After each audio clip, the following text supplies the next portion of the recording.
أعوذ بالله من الشيطان الرجيم بسم الله الرحمن الرحيم السلام عليكم ورحمة الله وبركاته إن الحمد لله نحمده ونستعينه ونستهدي ونستغفره ونتوب إليه ونعوذ بالله من شرور أنفسنا ومن سيئات أعمالنا من يهده الله فلا مضل له ومن يضلل فلن تجد له وليا مرشدا والصلاة والسلام على رسوله الأمين وعلى آله وصحبه أجمعين نويت التعلم والتعليم والتذكر والتذكير والانتفاع والنفع والإفادة والاستفادة والحث على التمسك بكتاب الله تعالى وسنة رسوله صلى الله عليه وسلم والدعاء إلى الهدى والدلالة على الخير ابتغاء وجه الله ومرضاته وقربه وثوابه أما بعد. Alhamdulillah, kita bersyukur pada Allah. Masih lagi kita semua diberikan oleh Allah Ta'ala kesihatan yang baik dan juga masa lapang kita yang kita dapat gunakan dengan sebaik mungkin pada ketika ini. Mudah-mudahan apa jua nikmat-nikmat yang Allah Ta'ala berikan kepada kita ini kita dapat gunakan dengan sebaik yang mungkin untuk kita menambahkan lagi ketaatan kita kepada Allah, membaiki segala kelemahan-kelemahan kita kepada Allah Subhanahu wa Ta'ala. Pada malam ini insya-Allah kita cuba mengisi masa yang ada ni oleh kerana pengkuliah yang asal Al-Fadhil Prof. Madya Dr. Abdul Manam tak dapat hadir last minute, jadi saya cuba tidak membiarkan kita punya meja kuliah ni kosong lah. Itu saja. Jadi kita sama-sama tengoklah satu tajuk yang saya cuba nak bawa bincang sama-sama kita ni berkaitan dengan tanggungjawab kita selaku rakyat ataupun warga negara kita kepada satu buah negara yang bernama Malaysia. Ini oleh kerana kita masih lagi dalam sambutan bulan kebangsaan. Tak habis lagi tuan-tuan. 31 Ogos tu betul dah. Tapi dia tidak habis lagi situ. Dia ada lagi 16 September kat lagi. Jadi kerajaan kita daripada hak dulu lagi, kerajaan dulu lagi telah gazetkan kita tidak lagi sambut hari merdeka, tapi kita sambut bulan merdeka ataupun bulan kebangsaan, bermula daripada 15 Ogos sehingga 17 Ogos sehinggalah 16 September. Dia sebulan. Jadi oleh kerana kita masih lagi dalam bulan memperingati ulang tahun kemerdekaan negara kita, maka saya nak ajak kita semua untuk kita mengetahui dan kita mengambil ihtimam. Ihtimam ni maknanya ambil berat, ambil cakna berkaitan tugas kita masing-masing. Hak tugas baru ni kita dah buat satu tugasan dah yang kita sebut sebagai mengundi. Itu tugas tu sebenarnya, tugasan. Dan ia setengah ulama memberi hukum sebagai wajib. Bila kita nak melibatkan diri dalam proses pengundian tu, ada setengah ulama, tidak kata semua, setengah ulama, antaranya Dr. Almarhum Profesor Dr. Yusuf Al-Qaradawi mengatakan wajib, mengundi ni wajib. Sebab diambil daripada dari ayat Quran, hendaklah memberikan penyaksian. Penyaksian, salah satu bentuk penyaksian adalah dengan kita memberikan undi. Itu pengundian itu tanggungjawab kita selaku warga negara Malaysia kepada negara kita Malaysia. Atas kita nak calon ataupun nak pilih siapa jadi pemimpin. Hak tu selesai dah tuan-tuan, selesai dah. Baik. Sekarang ni kita nak cerita apakah lagi peranan kita selaku orang yang duduk dalam negara yang namanya Malaysia ni. Oleh kerana negara ini negara yang kita bannernya bersama-sama, bermula daripada jasa-jasa tok nenek kita dulu lagi lah. dapatlah kita merasai keamanan, kesejahteraan, keharmonian pada hari ini. Kalau tidak kerana jasa-jasa mereka dulu, mungkin kita ini masih lagi duduk dalam keadaan ketakutan. Masih lagi dalam keadaan tak sedap duduk, dipanggil. Risau sokmo, berasa debor sokmo. Ada orang yang nak membunuh ataupun nak merampas harta kita, ataupun nak merosakkan apa jua hubungan-hubungan kekeluargaan ataupun persaudaraan di antara kita. Hari ini tidak begitu dah. Kita dah aman, sejahtera, kita harmoni dalam keadaan hari ini. Ini adalah hasil daripada orang-orang dulu telah buat kerja. Cuma tinggal lagi tuan-tuan, kita kena teruskan kerja kita hari ini. Apakah kerja kita? Itu yang kita nak cuba bincang. Melalui apa yang telah dikemukakan oleh ulama-ulama Islam kita, maka saya simpulkanlah hari ini beberapa pandangan ulama-ulama kita berkaitan tugas dan tanggungjawab seorang itu kepada negara dia ataupun dalam masyarakat dia. Apa peranan dia? Yang pertama sekali, kita ini disuruh supaya melaksanakan satu konsep ataupun satu prinsip namanya ihsanul hasanah. Ihsanul hasanah. Prinsip ini diambil daripada ayat Quran, surah Al-Mulk, ayat yang mula-mula sekali.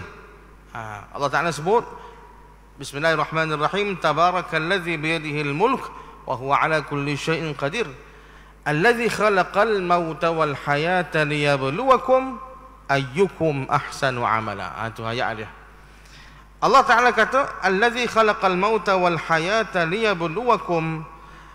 Allah ini yang maha berkat, maha agung, yang kita puji pada ayat yang mula-mula tadi, Tabarakalladzi biyadihil mulk, maha berkat Allah yang di tangannya lah segala kekuasaan, wa huwa ala kulli syai'in qadir, dan dialah yang maha berkuasa atas segala-galanya. Dia tu lagi diterangkan oleh Allah, allazi khalaqal mauta, dialah juga yang menciptakan mati. Allazi khalaqal mauta wal hayata, dan dialah juga yang menciptakan hidup. Liyabluwakum, dengan tujuan untuk menguji kamu. Ayyukum, siapakah di antara kamu sekalian, ahsanu amala, yang lebih baik amalnya. Jadi dalam ulama kita memahami tuntutan ayat ini, keluarlah satu prinsip, nama dia ihsanul hasanah. Prinsip memberikan kebaikan, menyalurkan kebaikan. Hasil daripada memahami ayat tadi, maka ulama kita kata antara tujuan kita duduk atas dunia ni, dalam negara kita khususnya, kita mesti kalau nak jaga negara, nak jaga kemerdekaan yang kita dapat ni, yang kita telah warisi ni, selama berapa dah kita ni, 66 tahun kita mendapat kemerdekaan ini, maka kita yang pertama sekali kena melaksanakan tuntutan ihsanul hasanah, memberikan kebaikan, menyalurkan kebaikan. Kalau semua orang faham tuntutan ini, semua orang akan hidup dalam keadaan aman, damai, dan juga saling mengambil berat. Dia kalau semua orang cakna benda ni. Konsep ini bukan baru, tetapi sudah lama disebut dalam agama kita Islam. Al-Quran sebut dah tadi, liyabluwakum ayyukum ahsanu amala. Allah, dia ciptakan mati dan hidup untuk kita diuji oleh Allah, siapakah yang lebih baik amalnya. Ada mati, ada hidup. Kematian dan kehidupan itu silih berganti. Hari ini ada orang mati, kita hidup lagi. Esok ada lagi orang mati, kita masih lagi hidup. Tujuan apa Allah Ta'ala buat seorang mati, seorang hidup, seorang mati, seorang hidup? Mesti ada tujuan. Tujuannya tadi, ayyukum ahsanu amala, supaya kita sentiasa dapat tengok banyak mana dah amalan kebaikan yang kita dah salurkan, yang dah kita berikan kepada orang di sekeliling kita, kepada negara kita khususnya. Dia tengok tu, Mati dah seorang di sini, hak sini hujung kapung ni. Sini pula. Hak sini pula. Dah awak setara mana? Tak bergerak-bergerak lagi amal kebaikan ni, lagu mana? Soalnya peringatan mati itu untuk kita sebenarnya. Kalau kita ambil pengajaran daripada kematian-kematian yang dah berlaku. Kalau kita dengar orang mati dah dia tu dah, Allah. Yalah kayak gini kita pula. Sekadar tu saja. Kita tidak pergi lagi lebih dalam. Apakah yang telah diakhiri oleh hamba Allah ni semasa hidup dia sebelum dia mati? Apakah amalan dia? Apakah jasa dia? Kita tak pergi. Maka kalau kita tidak meneliti dan menyelidiki, maka kita jadilah sedap duduk dalam zon kita. Kita tak terasa kita ni banyak lagi kena buat, tak rasa begitu. Maka itulah antara hikmahnya Allah Ta'ala dia buat mati dan hidup itu tidak kata seragam. Tidak seragam. Ada orang mati, ada orang hidup. Cuma ulama kita ada yang memberikan suatu penafsiran yang menarik melalui ayat nombor 2 surah Al-Mulk tadi. Dia kata kenapa dalam ayat ini Allah dia sebut mati dulu baru hidup. Allazi khalaqal mauta wal hayata. Bapa Allah Ta'ala sebut mati dulu. Dialah yang menciptakan mati dan hidup. Sedangkan kita ni hidup dulu baru mati. Tidak begitu. Kita ni keluar daripada perut emak kita hidup. Lama tu baru kita mati.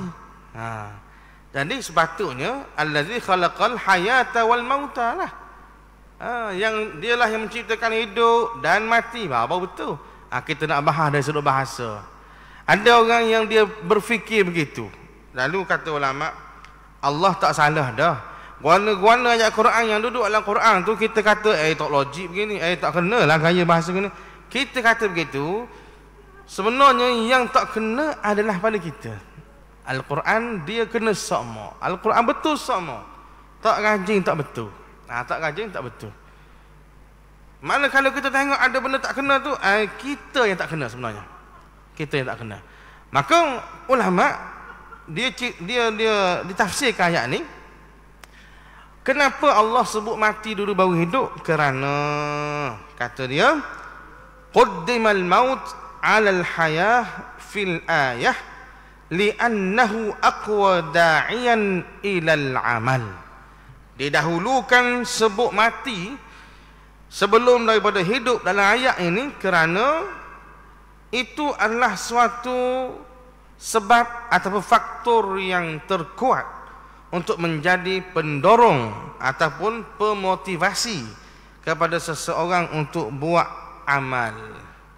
Bila kita dengar mati kita akan lebih ingat kepada akhirat dan terinspirasi, termotivasi dengan sendirinya untuk kita lebih banyak buat amal, kata ulama begitu. Jadi Allah ni rupanya dia nak main psikologi. Dia nak tackle psikologi kita manusia, cara berfikir kita ni. Bila sebut mati kita akan rasa tak senang duduk selalu, mati. Jadi itulah sebab kata ulama Allah dahulukan mati dalam ayat ini sebelum daripada disebut hidup. Apapun ihsanul hasanah, konsep memberikan kebaikan ini Nabi SAW juga ada menyatakan dalam hadis baginda ketika mana baginda Nabi kita SAW menceritakan berkaitan dalam bab penyembelihan. Ni kita tengok hak kecil-kecil ni. Kalau hak kecil pun Nabi sebut, hak besar apatah lagi. Hak besar ni dalam bab bernegara, jaga negara, jaga hubungan sesama warga negara, rakyat. Ini hak besar ni. Ada lagi hak kecil daripada tu. Antaranya dalam bab penyembelihan. Sembelih ni sembelih binatang. Kalau tak sembelih binatang pun tak ada masalah. Kalau kita tidak sembelih sendiri, kita suruh orang lain sembelih. Kita beli hak siap dah sembelih. Okey. Lebih mudahlah. Tapi kalau ditakdirkan kita yang jadi penyembelih, macam mana kita nak buat dengan sembelihan itu? Dalam agama kita Islam cerita tuan-tuan. Nabi kata, "Wa idza qataltum fa ahsinul qitlah." fa ahsinul qitlah. Bila mana kamu nak membunuh, maka kamu kena bunuh dengan bunuh yang baik, cara bunuh yang terbaik. Fa ahsinul qitlah. Wa idza dzabhtum fa ahsinuz dzibhah. Dan apabila kamu nak menyembelih, kamu kena sembelih dengan cara yang terbaik. Fa ahsinu, Nabi sebut, berilah kebaikan masa kamu nak sembelih. Berilah kebaikan masa kamu nak membunuh. Boleh bunuh ke dalam Islam? Boleh. Takut ada kata Islam kan agama yang selamat, sebab apa nak membunuh pula? Dia Islam ni memang agama selamat. Dan antara salah satu cara Islam nak menyelamatkan orang adalah dengan membunuh orang yang sepatutnya dibunuh. Maka selamatlah orang daripada orang yang tak sepatutnya ada atas dunia. Begitu. Siapakah orang yang sepatutnya dibunuh? Antaranya orang yang murtad daripada agama Islam. Nabi sebut, man baddala dinahu faqtuluh. Siapa yang murtad, yang tukar agama daripada agama Islam nak tukar pada agama lain, maka hukumannya faqtuluhu, dia kena dibunuh. Tapi bukan sewenang-wenangnya lah. Ada syarat-syarat dan prosedur dia, ada kaedah dia. Mesti diminta untuk bertaubat, istitabah selama beberapa tempoh. Itu atas pemerintah lah, bagaimana dia buat tu. Jika setelah diminta untuk bertaubat dalam tempoh tertentu, dia tak mau taubat dan dia memang kata tak betul Islam ni gini, dia memang degil dan terus dengan pendapat dia yang salah tentang Islam itu, maka akhirnya barulah dijatuhkan hukuman bunuh, iaitulah pancung. Hukuman dia pancung. Jadi bunuh ni ada dalam Islam, tapi bukan semua orang kena bunuh. Ada orang yang tertentu saja. Begitu juga hukuman-hukuman lain yang termaktub dalam hudud, yang kita kenal dengan hukuman hudud. Antaranya potong tangan ke, rejam ke, itu semua adalah kepada orang yang sepatutnya dibuat hukuman itu, supaya orang lain mendapat keselamatan daripada hukuman yang dijatuhkan kepada orang yang bermasalah tadi. Maka ketika mana nak bunuh orang yang murtad tadi pun ada kaedahnya. Antaranya bila nak dihukum bunuh tu, dia nak pancung kepala, mesti kena pancung dengan pedang lah, dengan pedang panjang. Pedang tu sendiri mesti kena tajam, tak boleh tumpul, supaya bila dihunuskan kepada kepala tadi, maka seteruh dia terpotong. Dia tidak main lekat. Tak jadi. Lekat tu jadi sakit kepada orang tu. Maknanya Islam ni pun dalam pada tak setuju dengan tindakan orang ni yang murtad daripada Islam. Nak beri hukuman ni, dalam hukuman tu masih lagi menjaga tentang hak asasi manusia. Ada orang duk cakap hak asasi manusia ni, Islam lama dah duk pentingkan kepada hak asasi manusia ni. Humanisme ni lama dah.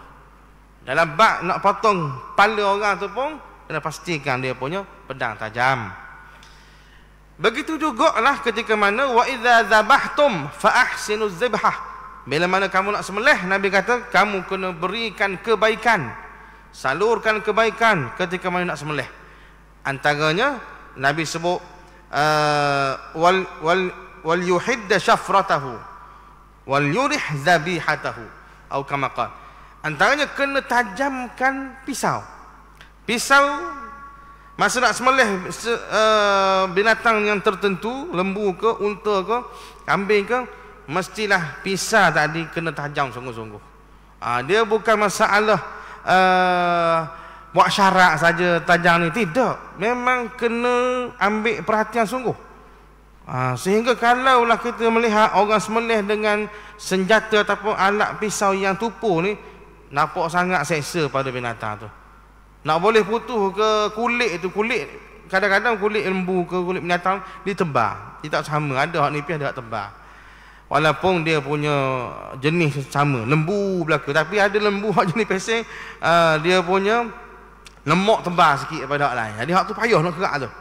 Jadi kalau tupu macam gaji. Oh nyanyi tuan-tuan. Nak boleh ke tubik darah sembuh tu makan masa. Dia hak naknya bila letak pisau tu, ni hak kita tengok orang-orang hak mahir lah. Macam tu imam kita tadi. Tu imam solat maghrib. Tu mahir tu. Ustaz Azhari. Mahir tu sembelih. Kita pergi India abang ni, dia hak tukar sembelih. Jadi letak tu pakai toreh tu dia selalu. Putus lalu orang apa semua. Tu nak tu. Jadi macam mana nak boleh hasil begitu? Kena pisau tajam. Jadi itulah kebaikan. Menajamkan pisau, menajamkan pedang masa nak hukum orang yang murtad tadi, itulah kebaikan yang kena diberikan. Maka kita tengok situ tuan-tuan. Kalau dalam bab penyembelihan, bab nak bunuh orang tak ada pun, Islam titik beratkan kebaikan tu mesti kena beri supaya orang kalau hak mati murtad tu dia mati dengan puas hati. Mana tak sakit lah. Binatang tak ada mati kena sembelih, puas hati dia kena sembelih sebab pakai mati dengan cepat. Begitu. Maka itulah juga tanggungjawab kita kepada negara kita, kena beri kebaikan. Apakah kebaikan yang kita kena beri untuk kita jaga negara kita? Banyaklah kalau nak sebut. Antara yang mudahnya kita ambil prinsip yang Nabi sebut. Dalam satu hadis Nabi sebut, al-muslim man salimal muslimuna min lisanihi wa yadihi. Orang Islam yang sebetul-betul Islam, dia kena jaga orang Islam yang lain daripada kena khianat, kena disakiti oleh lisan dia dan tangan dia. Jadi kita jaga ni dulu. Antara salah satu cara kita nak menyalurkan kebaikan, nak beri kebaikan dalam nak jaga negara kita ni, maka kita jagalah kita punya lidah kita dan tangan kita. Daripada kita khianat ke orang ataupun kita memberikan sesuatu yang mudarat kepada orang lain. Tuan-tuan, saya rasa hak ni sangat-sangat relevan pada hari ini. Zaman kita ni memang ada kaitan sangat-sangat dengan dua perkara ni. Kalau tidak, lidah, tangan. Lidah, tangan. Kalau dulu tangan tu hanya digunakan untuk memukul, untuk membunuh, untuk buat khianat bagai-bagai orang saja, maka itulah fungsi kejahatan yang terhasil daripada tangan. Tapi hari ini dia dah lebih daripada tu. Tangan kita tak perlu pegang pisau, tak perlu pegang tukur, tak perlu pegang kapak, tak perlu nak merosakkan harta orang pun.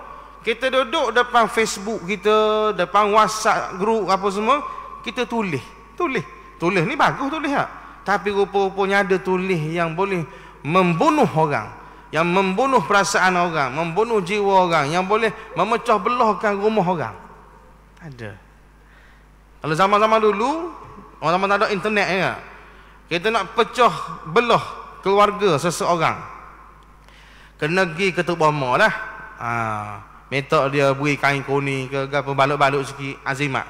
Capak dalam pagar rumah tu. Jing itu dia capak jing. Tok Bama tu letak jing dalam tu.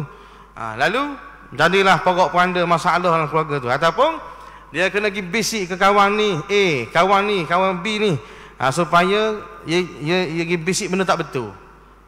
Barulah jadi bertelagah. Hari ni tak perlu gitu dah. Tak perlu pergi ke rumah orang, tak perlu pergi bisik ke orang, hanya di hujung jari. Dia ada internet, selesai lalu. Tak ada internet tu payah sikit. Kena cari wifi dulu, kena gerak situ sini. Kalau ada internet dah, maka dia pun pecek saja Facebook. Dah pecek benda apa? Grup WhatsApp. Dia pun pecek, masukkan gambar yang telah diedit.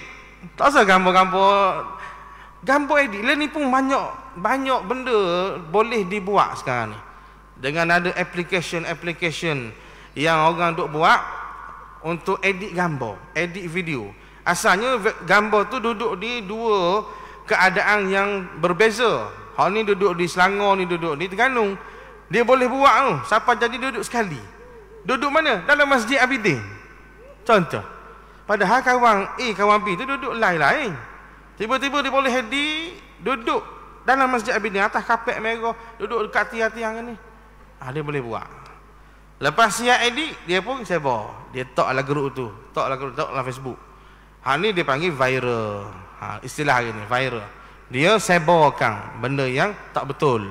Akhirnya Orang-orang yang berkenaan, dia tak periksa dah. Kadang tu dia tengok tak kena dengan kehendak dia, tak siku dengan angin dia, maka dia pun marah selalu, marah. Akhirnya hancur keluarga, hancur kumpulan, organisasi, persatuan, adik-beradik, saudara mara, kaum kerabat, habis pecah kerana hasil tangan yang buat kerja tanpa senjata tadi, hanya guna internet saja. Ini tak. Maka betul lah Nabi sebut al-muslim man salimal muslimuna min lisanihi wa yadihi. Orang Islam yang betul, yang sebenar, yang sejati, dia menyelamatkan orang Islam lain daripada lidah dia dan daripada tangan dia. Rupa-rupanya hadis Nabi ni bila ditafsir zaman kita ni masih relevan. Bahkan kita akan nampak betul Nabi ni. Macam Nabi dah nampak dah apa akan berlaku hari ni. Bukan setakat dia boleh merosakkan orang tu dengan senjata tangan ni, tapi juga lebih daripada tu dengan hanya menghantar-hantarkan mesej-mesej ataupun gambar-gambar yang tak diedit, yang telah diedit, maka jadilah huru hara. Apatah lagi dengan lidah. Lidah. Nabi sebut min lisanihi. Lidah bila tidak dijaga, tidak dipagar dengan iman yang betul, sebagaimana tangan tadi tidak dipagar dengan iman yang betul, iman yang kejap, maka akan beronalah lidah tu.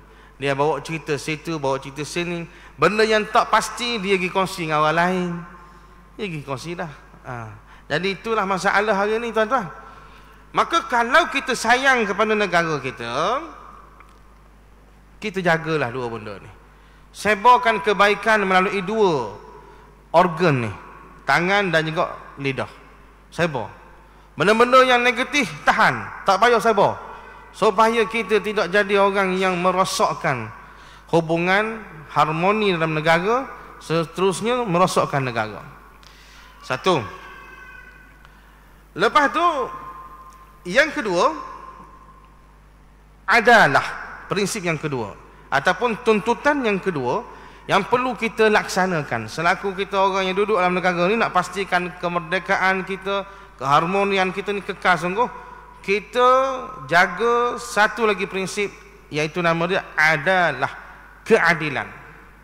Jadi biasa kita dengar, pemerintah kena adil, sultan kena adil. Hari ni saya nak khabar bukan hak tu, tapi kita sendiri selaku rakyat kita kena adil. Adil dalam meletakkan sesuatu perkara kena pada tempat dia. Adil ni maksud dia meletakkan sesuatu perkara kena pada tempat dia. Ada setengah orang dia kata adil ni sama rata. Sama rata. Sebenarnya tafsiran itu tak kena. Tak kena. Adil bukan sama rata, tuan-tuan. Adil bermaksud dia kita meletakkan sesuatu kena pada tempat. Itu adil. Kalau kita faham dengan tafsiran yang nombor satu tadi, adil sama rata, dia akan jadi begini. Ada seorang ayah ni, saya cerita sama ni, dia punya gambaran ni ataupun contoh ni. Ada satu orang ayah ni, dia kata dia ayah yang adil. Lalu dia pergi kedai, maka dia pun nak beli pakaian kepada anak-anak dia. Anak dia ada 5 orang. Ada 5 orang. Ada 2 lelaki, 3 puang. Masa nak merdeka baru ni lah, nak sambut 31 Ogos ni, maka gilah kedai si ayah ni nak beli pakaian, nak melambangkan patriotisme kepada keluarga dia. Kalau lelaki biasa pakai sokok sokok. Orang puang pakai tudung. Lain ni kok dia cok Dega Malaysia di tudung tu ada cuaca bunga raya lah, Dega Malaysia, bola bintang, cari pesen-pesen gitu lah tudungnya. Maka si ayah ni gilah ke kedai ni, nak beli pakaian ke anak ni, sokok dengan tudung. Maka tiba di kedai, dia kata, wahai tokek, haji, saya nak beli ni sokok pada anak saya ni, nak sambut merdeka ni. Tengok orang baris 31 Ogos ni. Maka haji tuan kedai tu kata, ada sokok, sokok hak comel ni sempena merdeka ada. Sokok lipat ke hak tak lipat ada belaka. Dia kata gini, saya nak sokok hak lipat lah, mudah nak bawa, nak sepang mudah. Berapa nak? Dia tanya kepada si ayah. Ayah dia kata, saya ada 5 orang nak. Saya nak 5 lah sokok. 5 orang anak. Dah ni hak mari ni, anak belaka ni. Dah ni anak, puan ada 3 orang, hak lelaki 2. Anak belaka ni. Dah tu nak beli sokok, nak beli 5. Puan nak beli sokok juga. Bapa kata, bapa nak beli sokok juga. Sebab saya ni ayah yang adil. Saya kena sama rata. Sokok kena beli sama. Sokok belaka. Jadi tuan kedai tadi pun hangguk kepala. Dia pun tanya pula si ayah, kalau begitu, Haji, kalau dah nak beli tudung ke anak puan ni, anak lelaki nak beli juga. Nak beli juga kata. Sebab nak beli sama rata. Kalau dapat tudung, tudung belaka. Sokok, sokok belaka. Tu dia panggil sama rata. Jadi kalau kita tengok definisi itu, takrif itu, tak apa kena tak? Tak apa kena tu. Sepatutnya kalau anak lelaki sokok betul, anak puan tak boleh beli sokok, kerana tidak menasabah lah, dan tidak sesuai dia beri sokok pada dia, dia beri tudung pada dia. Dan tudung tu hanya anak puan, anak lelaki tak perlu diberi tudung. Itu baru adil. Jadi si ayah ni dia salah faham. Dia kata kena sama rata. Bila sama rata kena beri sama lah. Tidak lah tuan. Jadi kita kena tengok tafsiran yang kedua. Adil adalah wadha'a syai' fi mawdhi'ihi, meletakkan sesuatu itu pada tempatnya. Itulah adil. Kalau ikut tafsiran kedua ni, si ayah tadi bila dia faham, aku nak beli ni kena meletakkan sesuatu, kena pada tempat dia. Sokok kena tak dengan anak lelaki? Kena. Anak puan kena? Tak kena. Sebab apa tak kena? Sebab kalau pakai sokok, aurat dia masih terbuka. Sokok cotek atas kepala, aurat rambut dia panjang, masih lagi nampak. Tak kena. Jatuh, nak apa mana? Kena pakai tudung. Tudung baru dia tutup habis.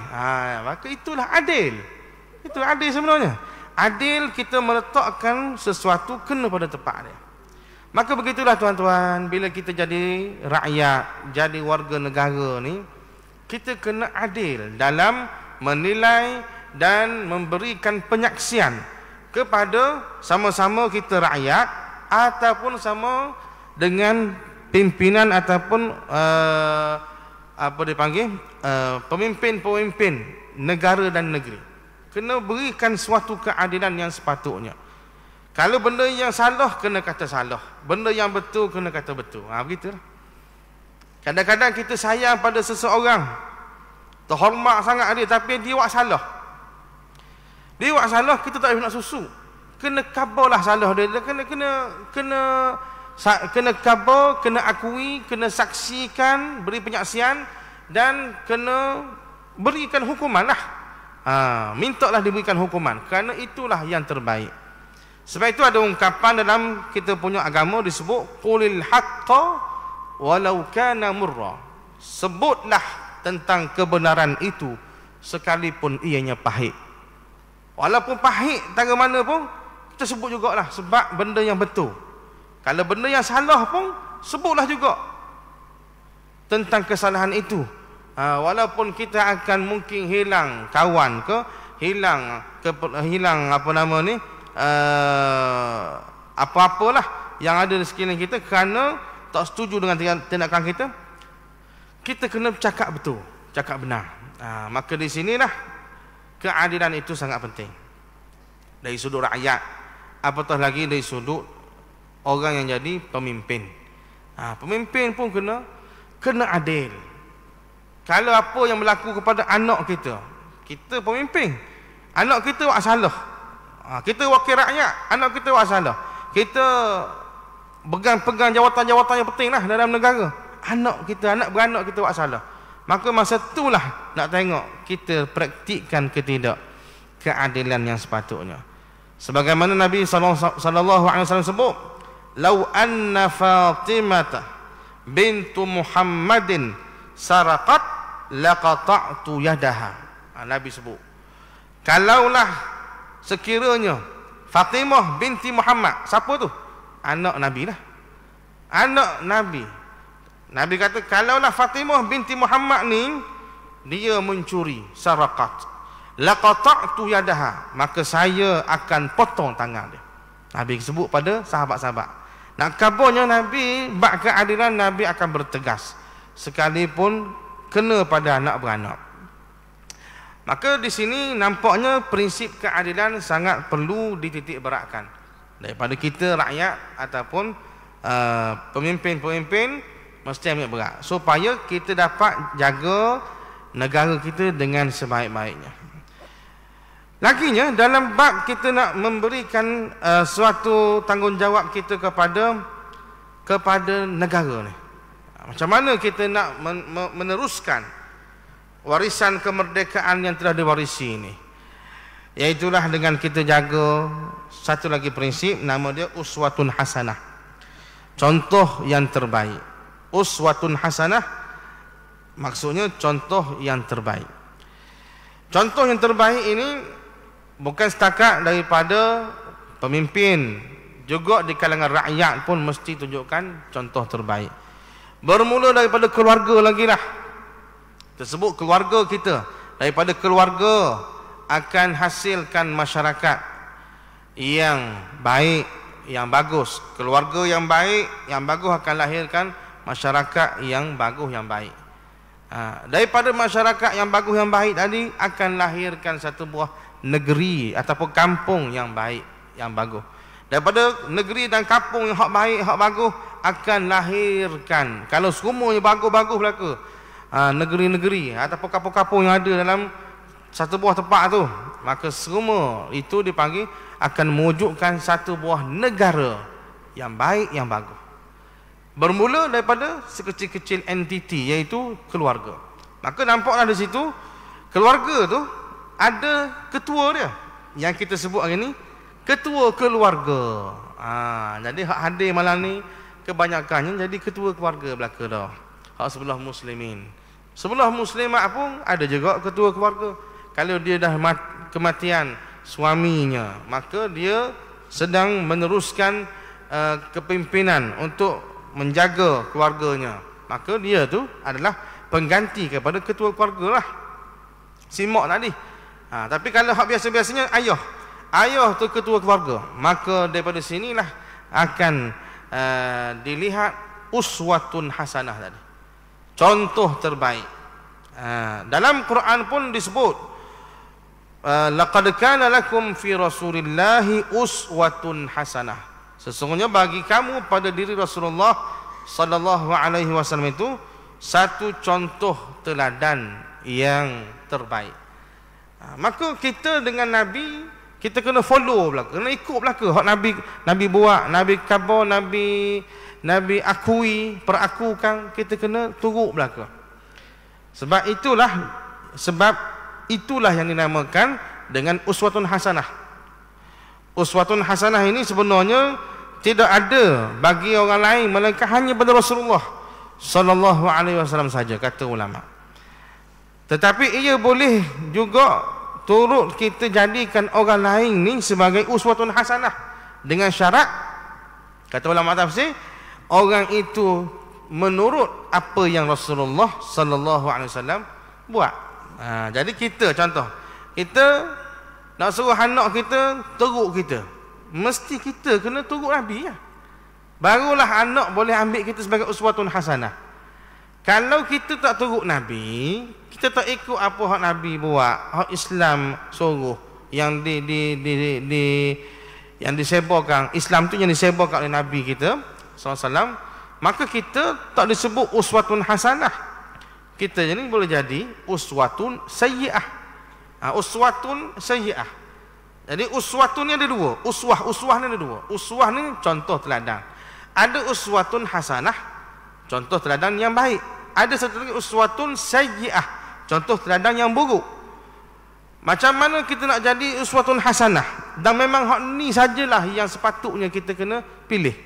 Uswatun sayyi'ah ni contoh buruk, takkan nak kita nak berada dalam kalangan tu lah. Tak tambah lah tu. Jadi nak pastikan kita duduk di uswatun hasanah, maka kita kena turut Nabi Muhammad sallallahu alaihi wasallam.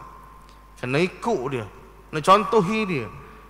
Barulah kita ni akan jadi orang yang mendapat uswatun hasanah. Sebab kita ikut Nabi. Lepas tu, kalau ada orang bawah kita yang nak ambil kita jadi contoh ikutan, barulah dia tu akan mendapat uswatun hasanah juga. Sebab kita telah mengikut Nabi. Dia kena ada kaitan dengan Nabi juga. Dan kalau dalam negara, gitu. Dalam negara ni, daripada keluarga tadi akan hasil masyarakat. Jadi masyarakat, kalau keluarga ada ketua keluarga, masyarakat ada ketua masyarakat dia. Yang kita sebut hari ni, mungkin dia tu Adung ke, dia ahli parlimen ke, dia tu JKK ke, MPKK ke, apa hak jadi ketua-ketua dalam masyarakat ni. Jadi kita nak follow dia, mesti kena dia tu follow Nabi Muhammad. Barulah jadi sesugalo tu. Begitu tuan-tuan. Sehinggalah baru akan disebut apa? Akan disebut negara ataupun negeri ataupun kampung tu adalah dalam keadaan yang berkat. Inilah yang Allah Ta'ala sebut dalam Al-Quran, dalam awal juzuk yang ke-9. Walau anna ahlal qura amanu wattaqaw la fatahna alaihim barakatim minas sama'i wal ard. Kalaulah sekiranya penduduk sesebuah kampung itu, walau anna ahlal qura maknanya penduduk sesebuah kampung, sesebuah negeri, negara, rakyat itu amanu wattaqaw, kalau dia beriman dan bertakwa, la fatahna alaihim barakatin minas sama'i wal ard. Maka kalau dah demo-demo ni, rakyat di sebuah negeri ke negara ni, dia cukup syarat dah. Apa dia? Beriman dan bertakwa pada Allah. Maka Allah akan bukakan seluas-luasnya pintu keberkatan daripada langit dan juga bumi. Syaratnya kena amanu wattaqaw, kena beriman kepada Allah dengan sungguh-sungguh dan kena bertakwa.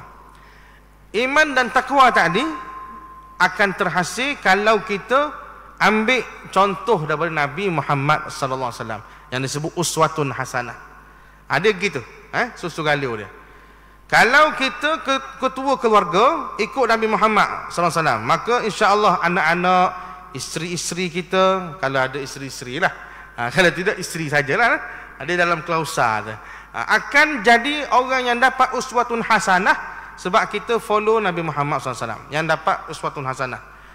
Begitu juga masyarakat yang ada ketua masyarakat yang follow Nabi Muhammad, ikut sungguh dia Nabi Muhammad SAW ni, maka masyarakat tadi akan jadi masyarakat yang dapat uswatun hasanah. Akhirnya daripada keluarga masyarakat akan terbentuk sebuah negara, ataupun negeri. Maka negeri dan negara tadi yang Allah Ta'ala sebut, kalau penduduk sebuah negeri dan negara tadi dia tu beriman dan bertakwa, dengan maksud dia ikut uswatun hasanah yang dibawa oleh Nabi SAW, maka akhirnya Allah akan meredai mereka dengan cara membukakan pintu-pintu keberkatan daripada langit dan bumi. Kita ni duduk atas dunia tuan-tuan, kalau tengok ke atas kita akan nampak langit, langit kan? Kalau kita tengok bawah, kita akan nampak bumi. Maknanya kita ni di antara langit dan bumi. Tak ada lah. Langit atau bumi. Allah Ta'ala kata, kalau ikut apa yang dia cadangkan tadi, keberkatan dia akan buka langit, bumi. Maknanya rapat ji lah. Langit pun buka, bumi pun buka. Itulah yang kita dapat simpulkan pada malam ni. Mudah-mudahan kita akan dapat menjaga nikmat kemerdekaan, kehidupan yang aman damai ini selama-lamanya dengan kita mengambil prinsip-prinsip tadi untuk kita terap dan amalkan dalam kehidupan kita. Insyaallah taala aqulu qawli hadza wa astaghfirullahal azim li wa lakum. Bismillahirrahmanirrahim. Alhamdulillah. Wassalatu wassalamu ala Rasulillah wa ala alihi wa sahbihi ajma'in. اللهم انفعنا بما علمتنا وعلمنا مما ينفعنا ربنا زدنا علما وصلى الله على نبينا محمد وعلى آله وصحبه وسلم والحمد لله رب العالمين.